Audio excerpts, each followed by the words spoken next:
বউ, আর রাগ করে থেকো না। আমি সারাটা দিন ধরে তোমার রাগ ভাঙানোর চেষ্টা করতেছি, কিন্তু তোমার রাগ 1% কমে নেই। এমন করে রাগ করে থাকলে কিভাবে হবে? এভাবে সারাদিন ধরে রাগ ভাঙালে সবার আগে কমে যায়।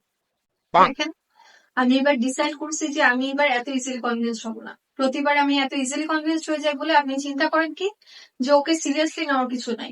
ওর আর কি, ওর একটুখানি রাগ হবে, কিছুক্ষণ মুড অফ করে থাকবে, তারপর অটোমেটিক্যালি রাগ ভেঙে যাবে। তাই আমি এবার টোটালি ডিটারমাইন্ড যে আমি এত ইজিলি রাগ ভাঙাবো না। কিন্তু আমি তো কিছুক্ষণ ধরে রাগ ভাঙাচ্ছি না।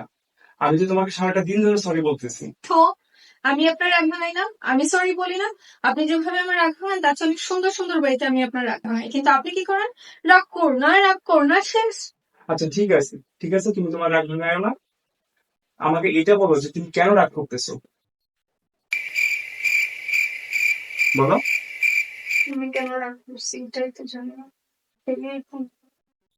ও মাই গুডনেস, মানে আমি কেন রাগ করছি এটাই আপনি জানেন না? মানে আপনি এটাই জানেন না যে আপনি কি করছেন?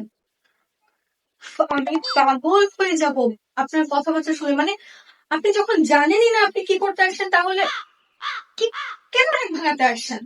মানে কি করছেন আপনি এটাই জানেন না, আমি কেন রাগ করছি আপনি এটাই জানেন না, তাহলে কেন সরি বলতেছেন, কেন রাগ ভাঙাতে আসছেন? আশ্চর্য, আশ্চর্য।